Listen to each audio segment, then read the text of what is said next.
நீதிமன்றத்தில் நாம் அதற்கு எதிராக வழக்கு தாக்கல் செய்திருக்கிறோம்.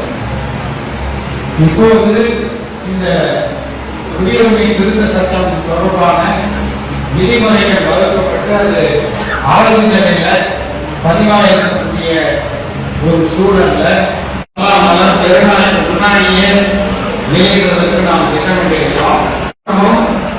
30 பிரதிகள் இந்த ரமலான் மாதத்துக்கு விளம்பரங்கள் சேகரிச்சிருக்காங்க. குடியுரிமை திருத்த சட்டம் திங்கட்கிழமை உச்ச நீதிமன்றத்தில் உள்ள நம்முடைய வழக்கறிஞர்கள் தாக்கல் செய்ய இருக்கிறார்கள். ஒன்றை புரிந்து கொள்ள வேண்டும், பாஜக கோபத்திற்கும் உள்ளாகியிருக்கிறது. குறிப்பாக இந்த தேர்தல் மந்திரங்கள் தொடர்பாக உச்ச நீதிமன்றம் வழங்கிய தீர்ப்பு, அந்த தீர்ப்புடன் நேற்றைய தினம் உச்ச நீதிமன்றம் வருகின்ற 2024 நாடாளுமன்ற தேர்தல் நிலைப்பாடு குறித்து, குறிப்பாக திராவிட முன்னேற்ற கழகத்தின் கூட்டணியில மனிதநேய மக்கள் கட்சிக்கு இடம் ஒதுக்கப்படாத சூழல்ல இந்த அவசர செயற்குழு கூட்டம் நடத்தப்பட்டது. இந்த கூட்டத்தில் பங்கு கொண்ட தலைமை செயற்குழு உறுப்பினர்கள் பல்வேறு கருத்துக்களை இங்கே பதிவு செய்தார்கள். நாட்டு நலன், மக்கள் நலன், தமிழ்நாட்டின் நலன் இவற்றையெல்லாம் கவனத்தில் கொண்டு 3 தீர்மானங்கள் இந்த செயற்குழுவில் நிறைவேற்றப்பட்டிருக்கிறது. முதலாவது தீர்மானத்தில் கடந்த 10 ஆண்டுகளாக ஒன்றியத்தில் நடைபெற்று வரக்கூடிய பாஜக ஆட்சி பலதரப்பட்ட மக்களுடைய நிம்மதியை பறித்து நாட்டை படுபாதாளத்தில் தள்ளி இருக்கிறது. இந்தியாவினுடைய அரசமைப்பு சட்டம், மக்களாட்சி தத்துவம், மாநிலங்களுடைய உரிமைகள், மதசார்பின்மை இவை அனைத்தையும் அடியோடு அழிக்க வேண்டும் என்ற எண்ணத்தோடு தான் இந்த 10 ஆண்டுகள் பாஜக ஆட்சி செய்திருக்கின்றது. இதை தொடர்ந்து அவர்கள் மீண்டும் ஆட்சிக்கு அரசமைப்பு சட்டத்தையும், மக்களாட்சி தத்துவத்தையும், மத சார்பின்மையும், மாநிலங்கள் இல்லாத ஒரு நிலையும் உருவாக்க வேண்டும் என்பதற்காக தேர்தலை ஒரு கருவியாக பயன்படுத்துகிறார்கள். இப்படியான ஒரு நிலையிலேதான் இந்தியா கூட்டணி உருவாக்கியது.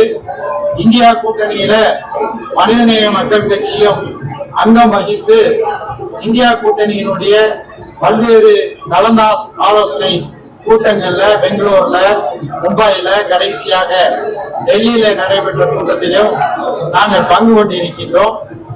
இப்படியான ஒரு மோசமான ஒரு சூழல்ல பாஜக ஒன்றிய அரசு ஒரு படு பயங்கர திட்டத்துடன் தேர்தலை அணுகக்கூடிய ஒரு சூழல்ல பாசிச அபாயத்திலிருந்து நாட்டை காக்கக்கூடிய பொறுப்பும் கடமையும் அனைவருக்கும் இருக்கின்றது. அதை உணர்ந்து மனிதநேய மக்கள் கட்சி தமிழ்நாட்டிலும் புதுச்சேரியிலும் திராவிட முன்னேற்ற கழகத்தின் தலைமையிலான இந்தியா கூட்டணிக்கு ஆதரவு அளிப்பது என்று இந்த செயற்குழுவில் முதலாவது தீர்மானத்தை நிறைவேற்றி இருக்கிறது. இரண்டாவது தீர்மானம், திராவிட முன்னேற்ற கழகத்தின் கூட்டணியில கடந்த 10 ஆண்டுகளாக மனிதநேய மக்கள் கட்சி தொடர்ந்து பயணித்து வருகிறது. தமிழ்நாட்டிலும் சரி, புதுச்சேரியிலும் சரி, அனைத்து தொகுதிகளிலும் தொடர்ந்து வலிமையாக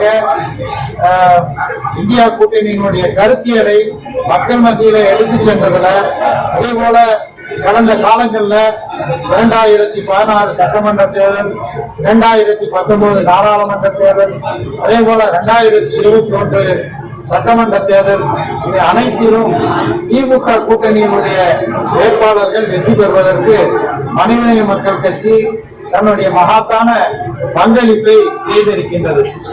இந்த நிலையில 2024 நடைபெறக்கூடிய நாடாளுமன்ற தேர்தல்ல மக்களவையில முஸ்லிம்களுடைய பிரதிநிதித்துவம் குறைந்து வருகிறது. முஸ்லிம் நாடாளுமன்ற உறுப்பினர்களுடைய பிரதிநிதித்துவம் குறைந்து வருகிறது.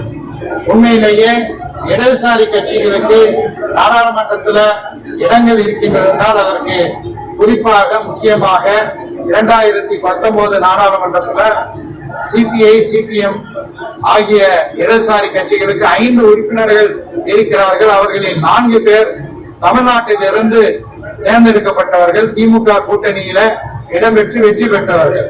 அதே போல முஸ்லிம்களுக்கும் சமூக நீதியை திமுக தர வேண்டும். மனிதநேய மக்கள் கட்சிக்கு வருகின்ற நாடாளுமன்ற தேர்தலில் மக்களவை தொகுதியில போட்டியிடுவதற்கான வாய்ப்பை தருவதற்கு திராவிட முன்னேற்ற கழகத்தினுடைய தலைவர் சமூக நீதியை காப்பதற்காக பாடுபட்டு வரக்கூடிய தளபதி மு க ஸ்டாலின் அவர்கள் முன்வர வேண்டும். இல்லையெனில் 2025 நடைபெறக்கூடிய மாநிலங்களவை தேர்தலில் 6 இடங்கள் காலியாக உள்ளது. அதில் 4 இடங்கள் திமுக வெல்லக்கூடிய ஒரு வாய்ப்பு இருக்கிறது. 2025 மாநிலங்களவை தேர்தலில் திமுக மனிதநேய மக்கள் கட்சிக்கு ஒரு இடம் அளிக்க வேண்டும் என்று இந்த செயற்குழுவில் 2வது தீர்மானம் நிறைவேற்றி இருக்கின்றோம். 3வது தீர்மானம் சிஏஏ சட்டம் குறித்து பாஜக அரசு கார்ப்பரேட் முதலாளிகளுடைய எண்ணங்களை காப்பதற்காக செயல்பட்டு வருகிறது. ஏழை எளிய மக்களுடைய நலன்களை காவு கொடுத்து வருகிறது.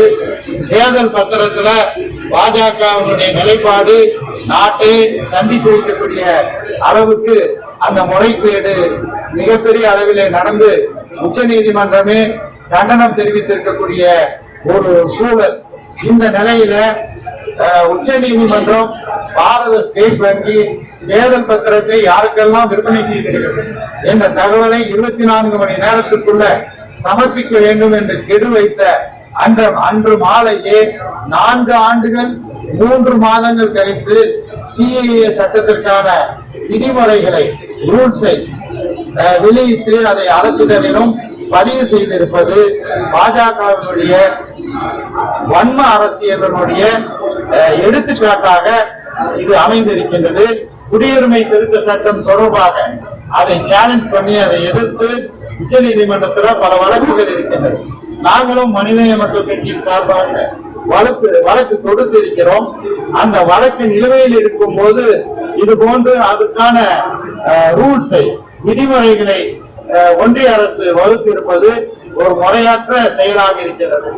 எனவே ஒன்றிய அரசின் இந்த செயலை நாங்கள் வன்மையாக கண்டனம் செய்வதோடு மட்டுமல்லாமல் இந்த செயலை கண்டித்து உச்ச நீதிமன்றத்தில் மனிதநேய மக்கள் கட்சியின் சார்பாக நாங்கள் வழக்கும் தொடுக்கவிருக்கின்றோம். இதுதான் 3 தீர்மானங்கள். இது தொடர்பாக எதுவும் கேள்விகள் இருந்துச்சுன்னா நீங்க கேட்கலாம்.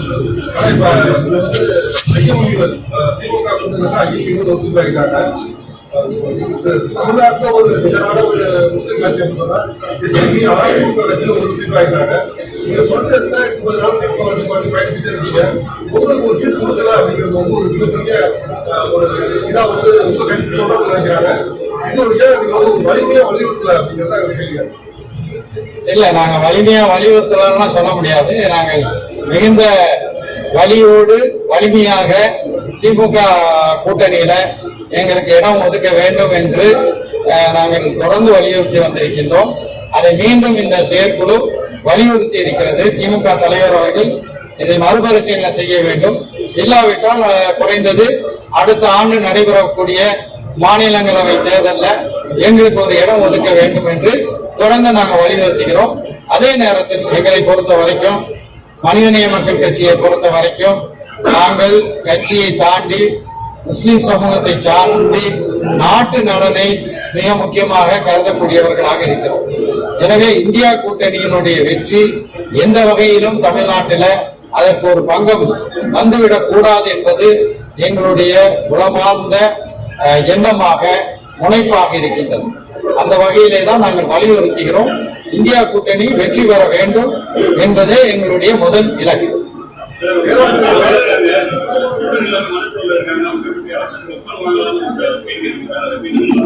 தேர்தல் அறிவிக்கட்டும், அறிவிப்புகள் வரும். அப்ப எப்படி உற்சாகமா எங்க தொண்டர்கள் வேலை செய்வாங்கிறத நீங்களே பார்க்க இருக்கிறீர்கள். பேராசிரியர் வந்து தெரிவிச்சுக்கணும். அதாவது என்ன சொல்றாங்கன்னா வந்து நீங்க ஒரு எம்எல்ஏ ஆயிட்டீங்க, உங்க ஒரு ஃபியூச்சர் எம்எல்ஏ ஆயிட்டாரு, ஹஜ் கமிட்டி தலைவர் ஆயிட்டாரு. ஆனா மற்ற நிர்வாகிகளுக்கு வந்து வாய்ப்புகள் அவகாசம் அளவுக்கு நம்ம கட்சி செயல்படுத்து அப்படிங்கிற ஒரு குற்றச்சாட்டு இருக்கு.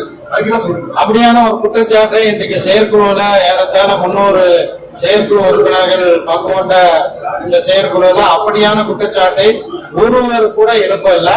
அது உங்களுடைய அழகிய கற்பனை. இது ஒரு ஜனநாயக ரீதியான அமைப்பு. எதையுமே தலைமை மட்டும் எதேச்சதிகரமாக முடிவு செய்யக்கூடிய ஒரு கட்சி அல்ல மனிதநேய மக்கள் கட்சி.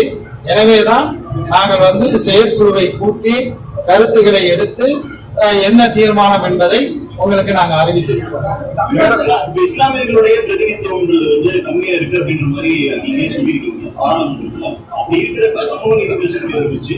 தொடர்ந்து இஸ்லாமியர்கள் சம்பந்தப்பட்ட பல விஷயங்கள ஐக்கியங்களாகவும் ஓட்டாக இருக்கக்கூடிய டிஎம்கே இந்த விஷயத்துல ஏன் வந்து ஒரு சுலகம் காட்டினாங்க, ஏன் ஒதுக்கல அப்படின்னு நினைக்கிறீங்க? நிறைய பேர்த்த தொண்டர்கிட்ட பேசும்போது ஒரு பெரிய மனவத்தில் இருக்கிறத பார்க்க முடியுது. குறைந்தபட்சம் ஒரு எதிர்ப்பு அப்படிங்கிறது வந்து ஒரு தொண்டர்களுக்கு ஒரு உத்வேகமா இருக்கும் அப்படின்னு நீங்க நினைக்கிறீங்களா? கம்மிங் எலெக்ஷன்ஸ்ல வேலை பார்க்கறதுக்காக.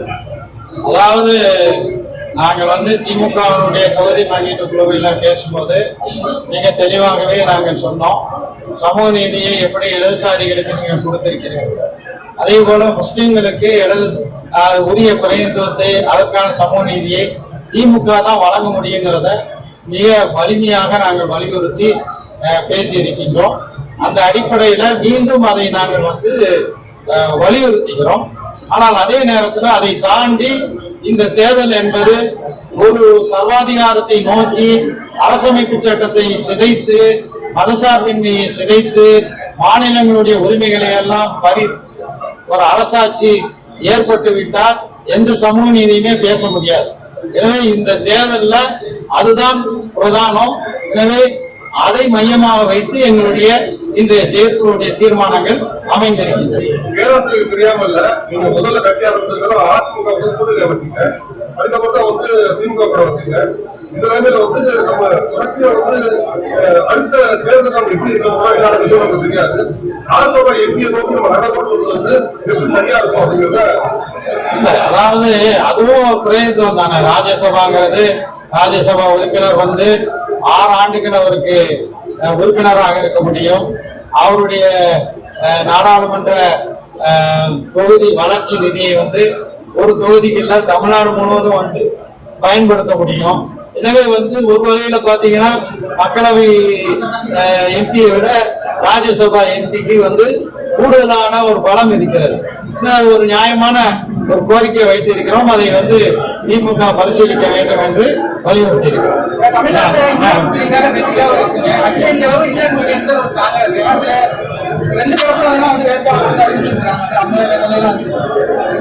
அதாவது இந்தியா கூட்டணியை பொறுத்த வரைக்கும் நாளுக்கு நாள் அது வலிமையடைந்து வருகிறது. இதுதான் யதார்த்தமான ஒரு சூழல். ஒரு மாதத்திற்கு முன்பு நீங்கள் இந்த கேள்வி என்னிடம் கேட்டிருக்கீர்கள் என்றால் நான் வந்து மிகவும் தயக்கமாக தான் பதில் சொல்லியிருப்பேன்.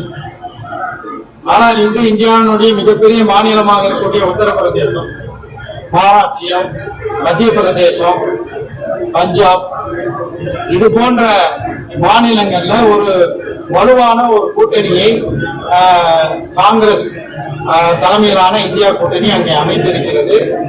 அதே போல தென் மாநிலங்களிலும் அந்த கூட்டணி வலுவாக இருக்கிறது. எனவே வந்து இந்தியா கூட்டணிக்கான ஆதரவு நாளுக்கு நாள் அதிகரித்து வருகிறது.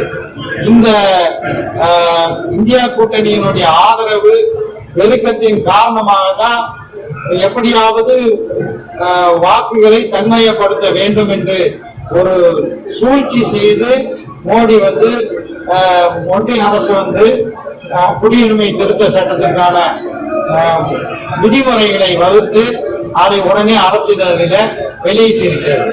இது வந்து defeat is staring in the face of Prime Minister Modi and BJP. தோல்வி பயம் பாஜகவையும் மோடி பிரதமர் மோடியையும் பார்த்து கொண்டிருக்கிறது, எதிர்கொண்டிருக்கிறது. அதனுடைய விளைவாக தான் இது போன்ற நடவடிக்கைகளை ஈடுபடலாம்.